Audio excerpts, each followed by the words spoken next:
Good morning বন্ধুরা, আজ আবার একটা নতুন ব্লগ নিয়ে শুরু হলাম। এই ব্লগটা শুরু করছি অ্যাক্সিস মল থেকে। আমরা চলে গেছিলাম অ্যাক্সিস মলের স্নো পার্কে, আইস পার্ক যাই হোক, সেটা হচ্ছে অ্যাক্সিস মলের টপ ফ্লোরে। পার হেড টিকিট পিছু 500 টাকা করে। আমি আফটার ডেলিভারির পর এরকম কোথাও যাওয়াও হয়নি, আর দিদিদেরও অনেক দিন না কোথাও ঘুরতে যাওয়া হয়নি। তো দিদিরা এসছে ষষ্ঠীর পরে আমাদের বাড়িতে ষষ্ঠী করতে, সেটাও তোমাদের সাথে শেয়ার করেছি। তো দিদিরাই বললো যে চল কোথাও তো এটা ঘুরে আসি। আর মিশুকে এতে নিয়ে যায়নি, কেননা অনেক টেম্পারেচার -6 ডিগ্রি নিচে, আমরা সব দেখেই গেছিলাম। তো মিশুকে বাড়িতে মাদের কাছে রেখেই আমরা সবাই চলে গেছিলাম অ্যাক্সিস মলের আইস পার্কে, যেটা হচ্ছে একদম টপ ফ্লোরে। গিয়ে তো খুব মজা করেছি, প্রথমবার গেছি, অভিজ্ঞতা খুব ভালো। 1 ঘন্টা করে ওরা থাকতে দেয়, কিন্তু 1 ঘন্টাও তোমরা থাকতে পারবে না, কেন ওই একই জায়গার মধ্যে ঘোরা তো, আর হাতগুলো একদম বরফ হয়ে যাচ্ছে।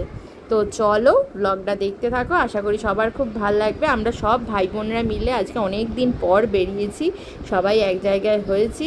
শুধু বাবু দাদারা মানে বড় মাসির ছেলেরাই নেই, বাদবাকি সবাই এসছে, ওরা তো চলে গেছে আগেই।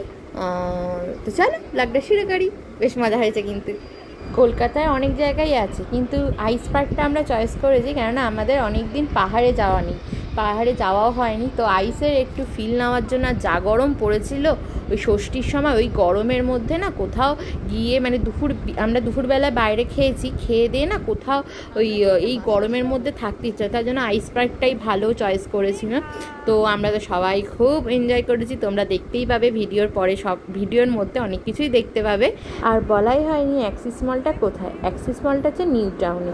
আইস পার্কে ঢোকার জন্য তো একটা জামা কাপড় দরকার, যে কোটগুলো, সেইগুলো কিন্তু 500 টাকার মধ্যে যে টিকিটটা ছিল ওই টিকিটের মধ্যে ইনক্লুড ছিল, ওই টাকাতেই হয়ে গেছে, আলাদা করে আমাদের পারচেস করতে হয়নি।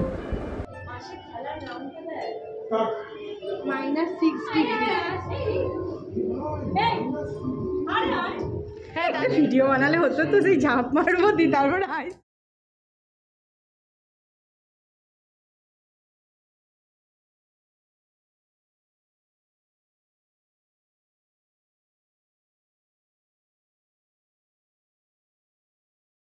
ছোট দেবে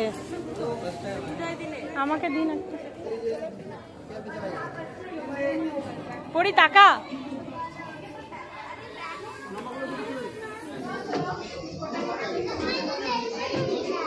এই যে একটু বলো কেমন লাগছে,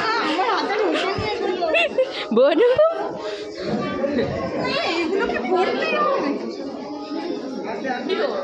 এই তো